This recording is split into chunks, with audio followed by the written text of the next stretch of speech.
আসসালামু আলাইকুম এভরিওয়ান। রমজান মাস হোক অথবা অন্য যে কোনো মাস, ফ্রোজেন খাবারের চাহিদা কিন্তু সব সময়ই বেশি। কারণ রমজান মাসে আগে থেকে যদি ফ্রোজেন খাবার রেডি করে রাখেন তাহলে ইফতারের সময় ঝামেলাটা অনেক কম হয় আর কষ্টটাও কম হয়। ঠিক একইভাবে অন্য যে কোনো সময় হঠাৎই আপনার বাসায় যদি মেহমান চলে আসে তাহলে ফ্রিজ থেকে কিন্তু কাবাবটা বের করে সাথে সাথে ভেজে তাদেরকে পরিবেশন করতে পারবেন। অথবা আপনি বাসাতে যে কোনো সময় কাবাব খেতে ইচ্ছে করলেই যতটা পরিমাণ কাবাব আপনার প্রয়োজন ঠিক ততটা পরিমাণ কাবাব বের করে কিন্তু ভেজে নিতে পারবেন। তাই আগে থেকেই একটু বেশি করে কাবাব তৈরি করে যদি ফ্রিজে সংরক্ষণ করে রাখেন তাহলে বাকি দিনগুলোতে কোনো রকম কষ্ট ছাড়াই শুধুমাত্র ফ্রিজ থেকে বের করে সাথে সাথে কিন্তু কাবাব ভেজে খেতে পারবেন।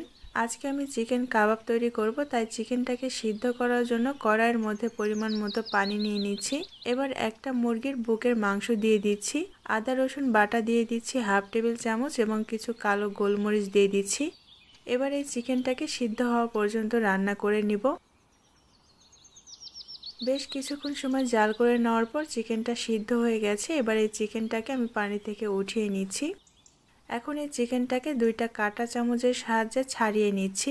এভাবে সিদ্ধ করার পর চিকেনটা যদি কাবাবের মধ্যে ব্যবহার করেন তাহলে কাবাব খাওয়ার সময় চিকেনটা যে আছে সেটা কিন্তু বোঝা যায় আর কাবাবটা খেতেও ভালো লাগে। যদি কাঁচা মাংস সরাসরি ব্লেন্ডারে কিমা তৈরি করেন তাহলে কাবাবের মধ্যে যে মাংস আছে সেটা কিন্তু বোঝাই যায় না আর কাবাবটা খেতেও অত ভালো লাগে না।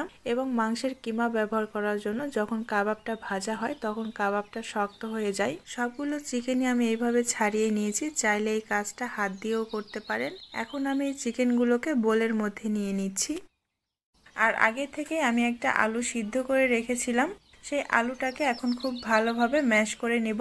আলুটা গরম থাকা অবস্থাতে ম্যাশ করে নেওয়ার চেষ্টা করবেন, তাহলে খুব ইজিলি কিন্তু আলুটা ম্যাশ করে নিতে পারবেন। কোনো রকম গুটি গুটি ভাব থাকবে না। ঠান্ডা হয়ে যাওয়ার পর আলুটা কিন্তু শক্ত হয়ে যায়, তখন এটা ম্যাশ করে নিতে অনেকটাই কষ্ট হয়। এবার এই আলুগুলোকে বোলের মধ্যে নিয়ে নিচ্ছি।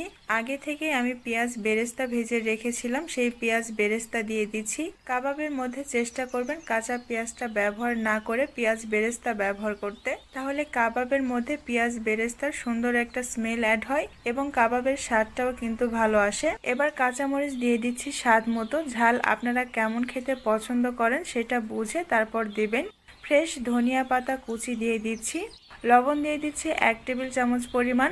কালো গোলমরিচের গুঁড়া দিয়ে দিচ্ছি 1/4 চা চামচ পরিমাণ এবং কাবাব মশলা দিয়ে দিচ্ছি 1 টেবিল চামচ পরিমাণ। রাঁধুনির যে প্যাকেট কাবাব মশলা থাকে সেটাই ব্যবহার করেছি। আদা রসুন বাটা দিয়ে দিচ্ছি 1 টেবিল চামচ। আদা আর রসুনটাকে একসাথে বেটে নিয়েছিলাম। এখন পেঁয়াজ বেরেস্তা কাঁচামরিচ আর সব মশলাগুলোকে খুব ভালোভাবে আগে মাখিয়ে নিব, এতে করে পেঁয়াজ বেরেস্তাগুলো কিন্তু ভেঙে যাবে। তারপর সব কিছু একসাথে খুব ভালোভাবে মাখিয়ে নিব। সব কিছুকে একসাথে খুব ভালোভাবে মাখিয়ে নেওয়ার পর এখন কাবাব তৈরি করে নিব। কাবাব তৈরি করার ক্ষেত্রে চেষ্টা করবেন প্রতিটা কাবাবের পরিমাণ একই রকম নিতে, তাহলে কাবাবের সাইজগুলো কিন্তু একই রকম হবে। এবং কাবাবগুলো যখন তৈরি করবেন তখন চেষ্টা করবেন মাংসের তুলনায় আলুর পরিমাণটা কম দিতে। যতটুকু মাংস ব্যবহার করবেন তার অর্ধেক পরিমাণ আলু ব্যবহার করবেন, তাহলে কাবাবগুলো খেতে বেশি ভালো লাগবে। কাবাবগুলো তৈরি করার পর একটা প্লেটের মধ্যে নিয়ে নিচ্ছে। আর সবগুলো কাবাব রাখার সময় একটা থেকে আরেকটা কাবাব একটু ফাঁকা ফাঁকা করে রাখবেন, এতে করে যখন ডিপ ফ্রিজে কাবাবগুলো ফ্রোজেন করবেন একটার গায়ের সঙ্গে আরেকটা লেগে যাবে না। সবগুলো কাবাবই আমি বানিয়ে নিয়েছি। এখন সবগুলো কাবাব আমি ডিপ ফ্রিজের মধ্যে রেখে দিব ফ্রোজেন করার জন্য। কাবাবগুলোকে আমি সারা রাতের জন্য ফ্রিজের মধ্যে রেখে দিয়েছিলাম। পরের দিন সকালে আমি কাবাবগুলোকে বের করে নিয়েছি আর কাবাবগুলো জমে কিন্তু একদম শক্ত হয়ে গেছে। এখন এই কাবাবগুলোকে একটা এয়ারটাইট বক্সের মধ্যে আমি ভরে রেখে দিব, চাইলে পলিথিনের মধ্যেও রাখতে পারেন। এভাবে কাবাবগুলো ফ্রোজেন করে নেওয়ার পর তারপর একসাথে রেখে দিলে একটার সঙ্গে আরেকটা জোড়া লাগার আর সম্ভাবনা থাকে না। পরবর্তীতে ঠিক জয়টা কাবাব আপনি ভাজবেন ঠিক তয়টা কাবাবে কিন্তু বের করে ভেজে নিতে পারবেন। এখন আমি কয়েকটা কাবাব আপনাদেরকে ভেজে দেখাচ্ছি। আর কাবাবগুলো যখন নর্মাল টেম্পারেচারে চলে আসবে তখন ডিমের মধ্যে আমি দিয়ে ডিমের থেকে উঠিয়ে তেলের মধ্যে দিয়ে দিচ্ছি। আর এইভাবে সবগুলো কাবাব ডিমের মধ্যে চুবিয়ে তারপর তেলের মধ্যে ছেড়ে দিব। চাইলে আপনারা ডিমের মধ্যে চুবানোর পর ব্রেড ক্রামের মধ্যে গড়িয়ে নিতে পারেন। ওইভাবে কাবাব তৈরি করলে কাবাবটা খেতে একটু ক্রিস্পি লাগে। যেভাবে আপনাদের পছন্দ সেভাবেই কিন্তু ভেজে খেতে পারেন।